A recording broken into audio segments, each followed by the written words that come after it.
May nagtatanong kung paano daw umakyat dyan sa hagdan na yan. Sabi ko, hindi ka pwede umakyat dyan kasi for ano lang yan, purpose lang yan is sila, ay ano ba yan, private. Sila lang ang nakakaano. Kasi sabi niya, bakit daw lock? Syempre, it's lock. Kasi nga, for private purposes only. Gusto niya daw umakyat doon, 1, 2, 3. Na yung hagdanan na yan, 1, 2, 3. Pero yan ang daanan eh. Or doon. Kala ko naman gusto niya umakyat doon. Kasi naakyat na namin yan ni Cassie eh. Doon kami dumaan. Sa building na yan. Paakyat papuntang ganon. Sa middle niyan may trail eh. Tapos bumaba kami dito sa hagdan sa kabila. Papunta na doon.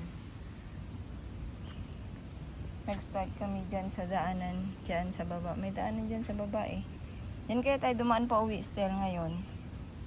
No? Karagahin kita dyan tayo dadaan. How was that? You want that?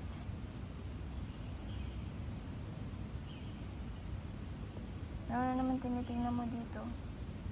Masasayangan talaga ako dito. Ang lawak pa naman. Ang bahay na yan. Abandon.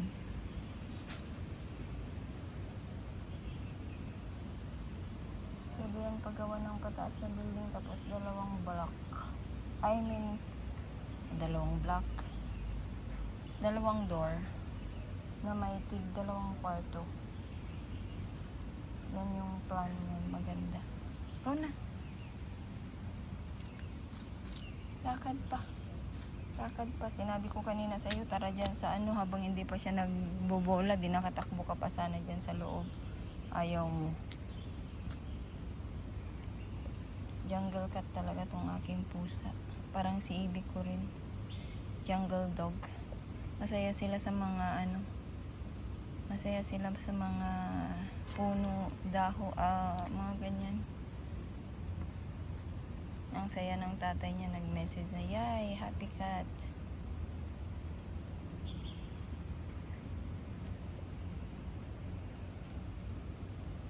Happy cat nga. Ingatan mo lang talaga. Minsan sa lakas din ng mga sipa ng mga naglalaro is lumalabas din ang bola doon. Or minsan na ano dyan sa kahoy pero hindi na nakukuha.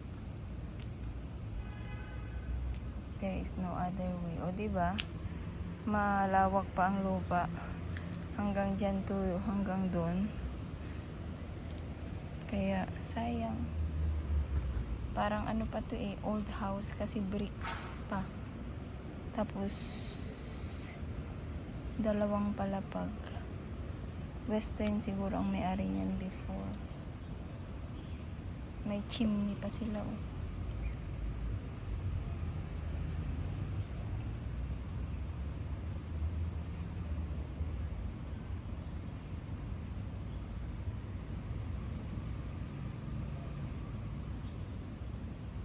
May mumu na dyan ngayon.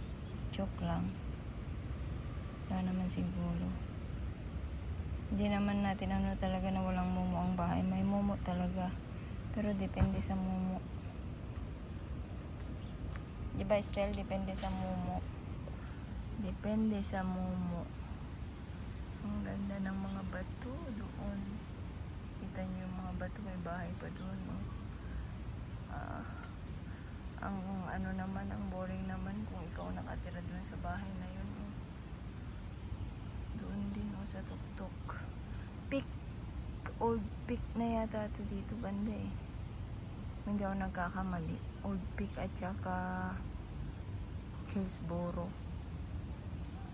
Yun yata yun dito.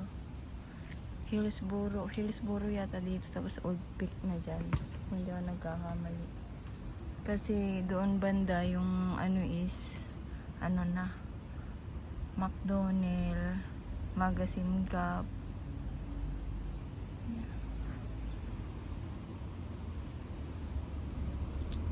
Kasi end na to ng conduit eh. End na dito ng conduit itong building na to. Kasi pababa na yan ng turn to Robinson. Tapos doon sa kabila is Canusa. Expert ang pig. Expert ako dito banda. Pero pag Doon sa bandang mga ganun. Dito lang ako expert banda.